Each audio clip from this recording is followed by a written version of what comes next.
Bom dia pessoal, boa tarde já, mais um vídeo do canal. E no vídeo de hoje eu vou comentar rapidinho aquele texto do português do Brasil, a variação que tivemos e a variação que esquecemos de ver. Eu fiz o vídeo dele completo, né, lendo ele inteirinho para vocês, e aqui eu vou só comentar ele só por cima, né, da ideia principal. É um texto muito fácil de ler, é uma leitura rápida, bem corrida, que não tem nada de difícil ou complicado. A ideia central do texto é apresentar duas teorias, né? Que é a da variação diacrônica e a variação diatópica. É basicamente isso. O texto ele é grande porque ele tem muitos exemplos, mas o texto em si, em parte teórica, ele é curto, muito denso. Primeiro ele vai falar da variação diacrônica, que é a mudança que a língua sofre ao longo do tempo, né? Aqui, né, etimologicamente, variação diacrônica, aquela que se dá através do tempo, né? Ou seja, quer dizer, a língua não é imutável, né? A língua sofre mudanças conforme o tempo vai passando. Isso por N motivos, né? Porque a língua tem uma história externa, que é a maneira como ela evolui ao longo do tempo em suas funções sociais, em suas relações com determinadas comunidades linguísticas, e ela também tem a sua história interna, que diz respeito às mudanças que vão ocorrendo em sua gramática. Ultimamente mesmo nós tivemos um novo acordo ortográfico do português brasileiro, né? Ou seja, foi mais uma mudança que nós tivemos na língua, e provavelmente sofreremos vários outros acordos ortográficos, isso porque a língua vai mudando, sempre. Então, a variação diacrônica seria isso. Ele vai dar vários exemplos aqui, ele vai falar que ela varia em vários graus morfológicos, em graus fonéticos, em graus lexicais, né? Ele usa os exemplos das gírias, como estar de bonde, footing, e hoje a gente tem várias outras gírias mais recentes, né? Uma penca de gírias a gente tem, que vai surgindo conforme o tempo. Se você pegar nos anos 2000, a gente tinha uma espécie, um jeito de falar diferente daquele que a gente tem hoje, né? Se você pegar principalmente naquela época das músicas pop que fizeram sucesso, como Felipe Dilon, Grupo Ruge, Grupo El Chan, Bonde do Tigrão, né? As letras das músicas usam bastante esse estilo de linguagem próprio dos anos 2000, né? E se você pegar as músicas hoje, você vai encontrar gírias que são próprias hoje, né? Nas músicas, por exemplo, de Anitta, Ludmilla, cantores sertanejos como Zé Henrique e Juliano, enfim. Em letras de música é fácil de você enxergar como a língua muda através do tempo, principalmente no que diz respeito a gírias e expressões populares, expressões, os bordões, né, que vêm surgindo. E aí ele vai falar que tem dois processos que surgem, que é da variação diacrônica. Uma é a graticabilização, que é o processo pelo qual uma palavra de sentido pleno assume funções gramaticais, ou seja, aquela palavra ela sofre uma alteração e passa a fazer parte da gramática normativa, como no caso vós me ser, que se transformou em você. A palavra sofreu uma mudança dentro da sua gramática e acabou se tornando algo padrão, acabou se tornando algo que passou a fazer parte da gramática normativa. E também tem a lexicalização, que é o inverso, que é quando uma palavra, por exemplo, todas as suas palavras elas têm uma classe de palavras, certo? Que a gramática faz a distinção. Quando você pega essa palavra e usa ela em um outro contexto, fora da sua classe gramatical, que a gramática considera como sendo a adequada, você está fazendo um processo de lexicalização. Ele usa aqui, por exemplo, o exemplo dos entretantos e finalmente, né? Pare de entretantos e chegue aos finalmente, que é a ideia de pare de ficar enrolando e vai logo para as conclusões. Né? Isso é um exemplo de lexicalização. São dois conceitos basiquinhos que ele apresenta aqui no texto. E aí depois ele vai dar exemplos, né? Ele vai mostrar o anúncio da imprensa, como é que era antigamente, de 1830, do escravo, né? e depois da venda lá de tecidos de 1854. É basicamente isso, gente. Não tem muito mais o que falar da variação diacrônica. Até porque é um conceito muito fácil de entender, muito básico, certo? E é isso. Eu não sei se eu falo da variação. Vou falar da variação diatópica aqui nesse vídeo mesmo, aí fica um vídeo só. Não tem problema.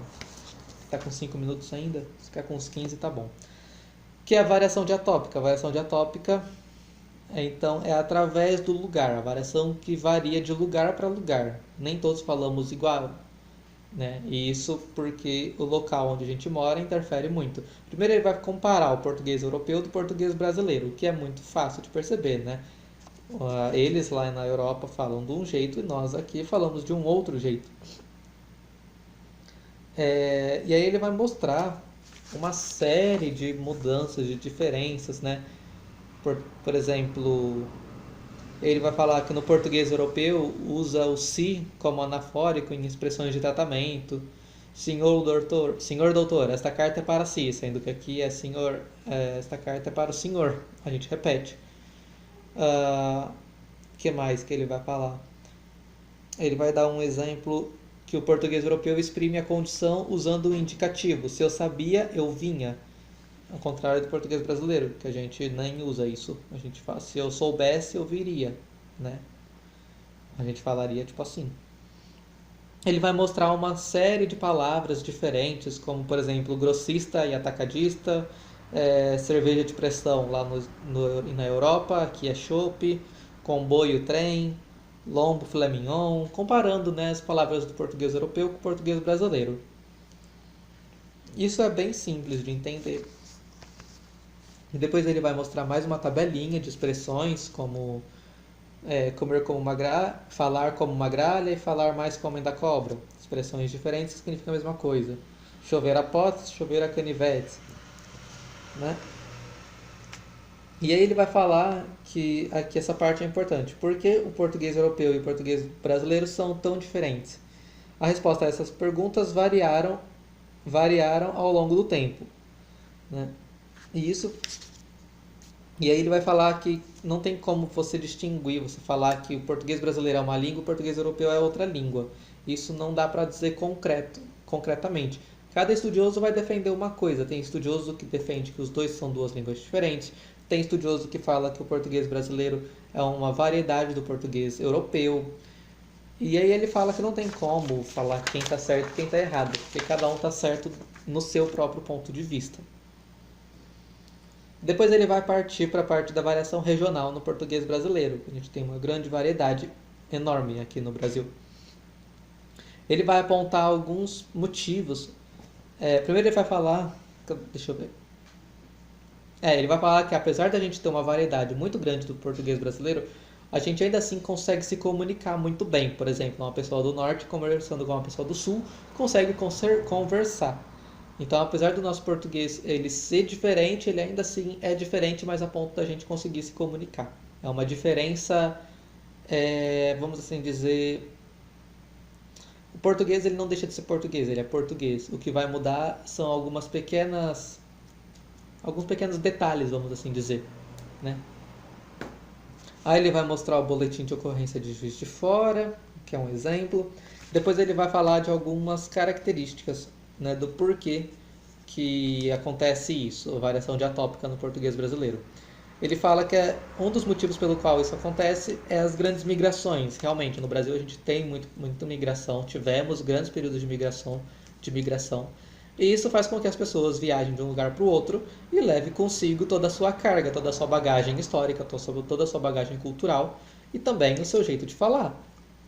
Então é muito normal que a gente tenha nordestinos no sudeste, sulistas em centro-oeste, pessoal do norte em outras regiões e vice-versa, né? Então, os fluxos migratórios ajudam a construir as variedades do português, porque as pessoas levam consigo o seu jeito de falar. E ele também fala que as variedades, tudo isso, as migrações, dá à variação diatópica do português brasileiro um dinamismo que falta em outros países, e é comum encontrar em regiões que receberam fortes contingentes de migrações internas variedades linguísticas de procedências diferentes, entre as quais acabam se criando diferenças de status e prestígio. E isso é verdade. A gente tem, por exemplo, em algumas cidades, a norma padrão e as outras que são os jeitos errados de falarem, né? Isso realmente acontece. Aí ele vai falar também que deixa eu ver, pera aí. Ele vai falar que assim, os traços de variação diatópica, né?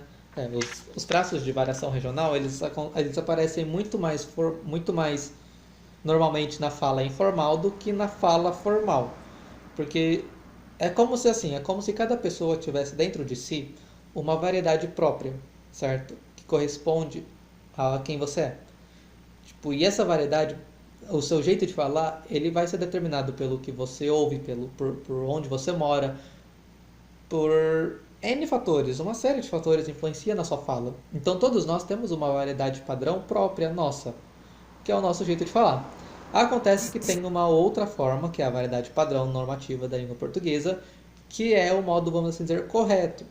Então, todo mundo tem dentro de nós duas formas, duas variedades. A variedade padrão, ou deveria ter, né?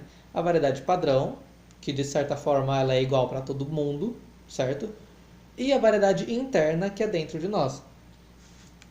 Então, ele fala que é muito mais fácil você enxergar as variedades quando você está num discurso informal do que num discurso formal. Porque quando você está fazendo o discurso formal, como eu agora, eu estou fazendo uso muito mais da minha gramática normativa.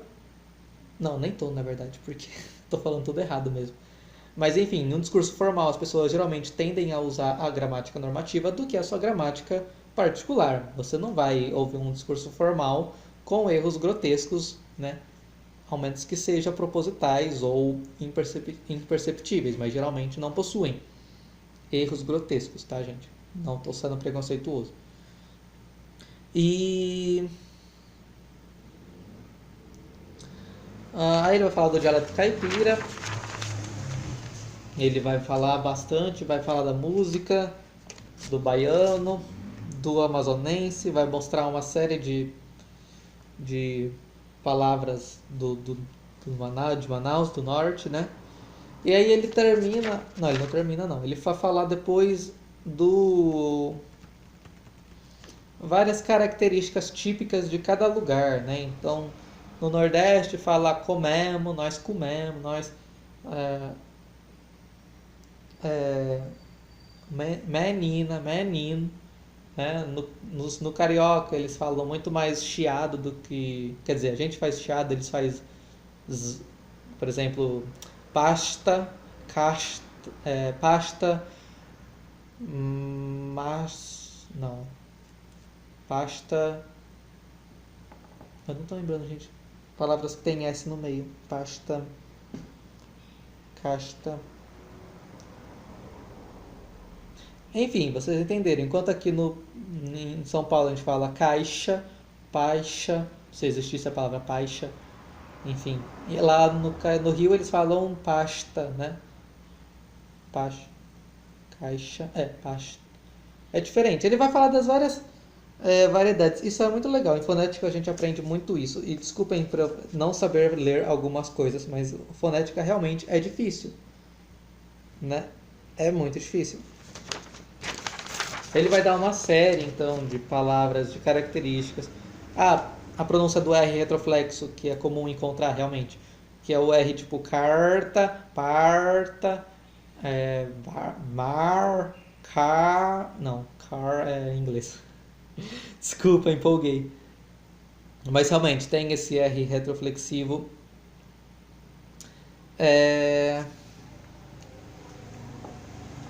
E aí ele vai continuar e vai falar de várias filho, fio, milho, mio, né, do dialeto caipira. Caixa, caixa, peixe, peixe, mar. Enfim, ele vai dando vários exemplos. E até que depois ele chega aqui para falar do Atlas Linguístico. Gente, de verdade, essa parte do Atlas Linguístico eu não tenho o que comentar. Porque, sinceramente, não é uma parte que eu acho muito importante. Eu acho que é uma parte muito... É interessante a gente saber que existe sim um Atlas Linguístico, mas não é uma coisa que a gente vai usar. Não é uma coisa que... se eu fosse escritor desse texto, eu não teria colocado. Não sei. Porque o que é o Atlas Linguístico? O mapa das variedades do português brasileiro é um mapa que eles tentam fazer com o intuito de tentar classificar cada região com o seu jeito de falar. Mas, na minha opinião, isso é quase impossível de se fazer, porque a língua mesmo muda. Se fosse ficar fazendo isso, eu teria que atualizar de 10 em 10 anos, e olha lá, porque surgem novas variedades, as variedades migram de um lugar para o outro. Então, não sei, eu acho meio difícil essa coisa existir de verdade. E, enfim, ele vai falar que tentaram fazer, que estão tentando fazer, que tem um escritor aqui que está tentando fazer, que já fizeram algumas coisas para tentar determinar onde que fala de que jeito e onde que fala de que outra maneira. Atlas linguístico do falar baiano. E aí depois ele termina só mostrando também uma variedade que é o português barra espanhol, que é o portunhol, né? Que algumas pessoas falam lá no sul, principalmente, que é uma mistura do português com o espanhol, e que isso existe. Gente, então é isso. Basicamente, o que você tem que saber desse texto é a variação diacrônica e a variação diatópica, e que elas existem, que elas acontecem e que são fenômenos naturais do português brasileiro, certo? Eu espero que vocês tenham gostado do vídeo, desculpas pelas partes em que eu me enrolei. Vocês sabem, esses vídeos eu não treino eles para fazer, eu simplesmente pego o texto e falo, deixa eu fazer. E faço! Às vezes eu dou umas relidas, mas às vezes foge da memória, né? O que você vai falar. E às vezes também eu termino o vídeo e aí logo depois que eu terminei, nossa, eu esqueci de falar aqui, que merda. Enfim, vou deixar o texto aqui embaixo, se você quiser pode pegar ele no meu Google Drive, pode baixar ele em PDF e usar do modo que você quiser. E deixa um like aí no vídeo, se inscreva no canal e a gente vai ficando por aqui. Já estou fazendo a edição do outro texto aqui, ó. Tava aqui do lado que eu estava editando, que é a continuação desse texto que vai falar da variação diamésica e diasmásica. Diastrática, isso. Tá bom? Então logo logo tem vídeo novo no canal. A gente se vê. Tchau.